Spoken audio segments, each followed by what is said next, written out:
On the long, lonely highways of Middle America, where gas stations outnumber churches and motels bloom like dandelions on dry land, there is a woman who pushes a cleaning cart every morning. No one notices her. Not the tired truckers who leave at dawn, not the couples who check in under false names, not the salesmen who sleep through their own guilt, but she sees them, all of them. She doesn't ask questions. She just strips the beds, takes out the trash, folds the towels. Yet each room tells a story without a voice, without a witness. A lipstick stain on a pillow, a child's toy left behind, a Bible left open to the same page for 3 nights in a row, the smell of regret hidden beneath air freshener. To her, the motel is a museum of secrets, a place where people come to forget, to hide, to disappear. And in the quiet moments between bleach and broken light bulbs, between checkouts and cigarette burns, she listens, not with her ears, but with something deeper, something worn and tired and still hopeful. This is not a story about what she cleans. It's a story about what people leave behind. And the woman who never forgets? Welcome to Unsung Hands, where silent hands are finally given a voice. Here, we tell the stories that time forgot, stories of those who work quietly behind the scenes, building the world while no one notices. Jobs that never make the headlines, but without them, nothing runs. If you believe that every life deserves to be heard, hit like to support these quiet but powerful stories.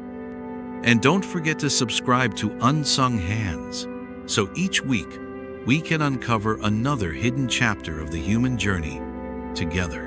Maria begins her shift just after sunrise, when the world is still quiet enough to pretend nothing ever happened.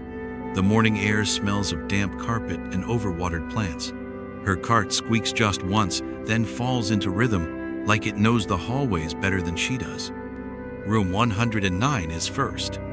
The door opens with a reluctant click, the kind of sound that feels like it's letting go of something. Inside, the air is stale. The curtains are drawn shut, trapping the darkness like it doesn't want to leave. The bed is messy, but not in the way couples leave it. The sheets are twisted, wrapped around the center like someone turned in their sleep, over and over again. On the nightstand, a takeout box from the diner down the road, half-eaten meatloaf, untouched peas, and a slice of lemon pie, still whole. The television remote lies on the floor. The Gideon Bible is missing. Maria begins her routine. Strip the sheets, collect the towels, disinfect the phone, the remote, the bathroom sink. She pauses when she finds the receipt from the diner, scribbled on the back in shaky handwriting, still here, somehow. She reads it twice, then folds it, places it gently in the trash. Not because it belongs there, but because she knows no one's coming back for it.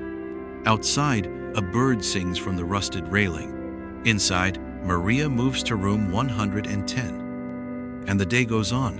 Room 117 had been booked for 4 nights. The man who stayed there never asked for anything. No extra towels, no wake-up calls, no interaction. Just a nod at check-in, and a card slid silently across the counter. Maria had seen his type before. Alone, quiet, with eyes that looked like they once believed in something. When she enters the room, the curtains are wide open. Sunlight streams across the bed, casting long shadows on the floor. The bed is made. Not well, but made, like someone wanted to leave the room the way they found it. On the small desk, there's a newspaper folded neatly to the obituary section. Several names are circled in blue ink. Next to it, a used coffee cup and a pencil, sharpened down to its final breath. The wastebasket is empty, the minibar untouched. No signs of food, or life, or comfort. But the mirror tells another story. Someone had pressed their forehead against it. You could still see the faint imprint, the trace of breath fogging the glass, as if he stood there for a long time, staring at himself, waiting for a version of him to answer back. Maria wipes the mirror gently. She doesn't rush. Some reflections deserve a slow goodbye. She replaces the towels, checks the drawers, vacuums the floor. Then she pauses, just before leaving, and says softly, almost like a prayer, "Whoever you were, I saw you." And then she closes the door. Maria hesitates at the door to room 204. It still has the "Do Not Disturb" sign hanging, faded and fraying at the corners. But the guests are gone, checked out before sunrise, left the key on the desk without a word. She knocks once. Silence. Then she enters. The room smells of artificial roses and something sharper, cheap champagne and raw nerves. Heartbreak, maybe, or something close to it. 2 champagne flutes sit on the bedside table. One is shattered, its stem lying beneath the bed. The other is still half full. The bubbles are long gone. On the wall, someone had taped a paper banner. Just married. Now it dangles, torn in the middle, one end dragging across the television screen. The bed is made, but wrinkled like someone had sat there for a long time without ever lying down. Maria finds a pair of heels by the bathroom door. One of them has a broken strap. In the trash, there's a crumpled wedding program with names printed in gold script. She doesn't read them. She doesn't need to. On the mirror, written in lipstick, a single line curls across the glass. What now? Maria wipes it slowly, the red smearing into pink, then vanishing altogether. She changes the sheets, sweeps up the glass, takes down the banner. The room becomes clean again, presentable, as if nothing ever happened. But Maria knows better. Some rooms are never meant to be occupied by joy. Some stories check in pretending to be love and check out as silence. Room 102 always smells like crayons. Even after bleach, even after industrial air fresheners, the scent lingers like memories refusing to be scrubbed away. A young woman and her son had stayed here for 2 nights. They came in with a single duffel bag and tired eyes. The boy had been talkative in the lobby, clutching a bright green plastic dinosaur, introducing it to the vending machine, the ice bucket, even Maria. "This is Rex," he said. "He keeps us safe." Maria had smiled, nodded, and moved on with her cart. Now, the room is quiet, lived in but gentle. The bed is slightly rumpled, a few crumbs on the nightstand, a juice box straw on the floor. On the wall, in careful little hands, someone had taped a drawing. A tall woman, a small boy, and a big green dinosaur standing between them. The sun above has a smiling face. The sky is blue, but one corner of the paper has a gray cloud. Maria's eyes fall to the nightstand drawer. It's open, and inside Rex. Forgotten? Maybe, or maybe left on purpose. She picks him up. His tail is chipped, and one googly eye is missing. Maria doesn't throw him away.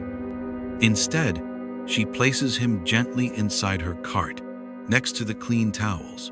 Some things don't belong to the trash. Some things feel sacred. Before leaving, she folds the drawing, places it inside her apron pocket. Then she stands still for a moment, just breathing in that lingering smell of crayons and innocence. And then, she closes the door behind her. Room 211 was supposed to be empty by 10. Maria had passed it twice with her cart, waiting for the door to open, for someone to drag out a suitcase, mumbling apologies about time zones and long nights, but no one came. By 11:30, the front desk confirmed. The guest had left before dawn, slipping out without a word. Maria unlocks the door. It swings open slowly, heavy on its hinges. The room is still and unnaturally tidy. Not the kind of tidy that cleaners appreciate, the kind that raises questions. The bed is untouched, perfect corners, pillows fluffed. On the desk, a single piece of hotel stationery, blank, except for a pen mark in the center. A dot, pressed so hard, it almost went through the paper. Maria walks slowly, listening. Not for sounds, there are none, but for something else. A sense, a weight in the air. She opens the closet. Inside, a hanger swings slightly, though there's no draft. On the shelf above, a black tie is folded with strange precision. Nothing else. No luggage, no trash, no scent of cologne or soap, just absence. Maria stands in the doorway for a while, unsure of what to clean. She makes the bed again, even though it doesn't need it. Wipe surfaces that don't hold fingerprints. Before she leaves, she picks up the note, folds it, keeps it. It says nothing, but somehow it says everything. The shift ends just after 3. Maria wheels her empty cart back through the narrow hallway, past rooms now made fresh again, beds tucked, mirrors spotless, silence restored. The motel will fill up again tonight. It always does. New guests, new stories, new things left behind. But Maria never really leaves empty-handed. In her apron pocket, she carries the folded crayon drawing from room 102. Next to it, the blank note from 211. And deeper still, in the quiet corners of her mind, she carries more. A broken heel, a lipstick apology, the whisper of Psalm 23, a plastic dinosaur with one eye gone. She doesn't speak of them, not to the front desk, not to her neighbors, not even to the walls of her small studio apartment above the laundromat, but they live with her, these fragments, these soft echoes. At home, her ritual is quiet. Shoes off, kettle on. She sits by the window as the sun dips below flat, endless fields. The sky bleeds into dusk. Somewhere out there, a bus is pulling into the station. A man is checking into room 117. A child is falling asleep, gripping a toy that might not survive the week. And Maria, the motel cleaner nobody sees, lights a small candle on her table. Not for prayer, not for beauty, just so the stories don't disappear in the dark. This is the quiet, moving story of Maria, a motel cleaner in the heart of Middle America. To passing travelers, she's invisible, just another pair of hands that tidy up after the night. But to the room she enters, she is the last witness, the last to see what was left behind. Each room tells a story of loneliness, regret, fleeting love, or silent goodbyes. A crumpled note, a child's drawing, a forgotten toy. Maria doesn't speak of them. She simply notices, remembers, holds them gently in her heart. She doesn't clean just beds. She tends to memories, to lives that passed through and vanished without a trace. At its heart, this story reminds us that even the most unseen people, those who work in silence, are often the ones who carry the world's forgotten stories. Maria doesn't need to be seen to matter. She matters because she remembers what others choose to forget.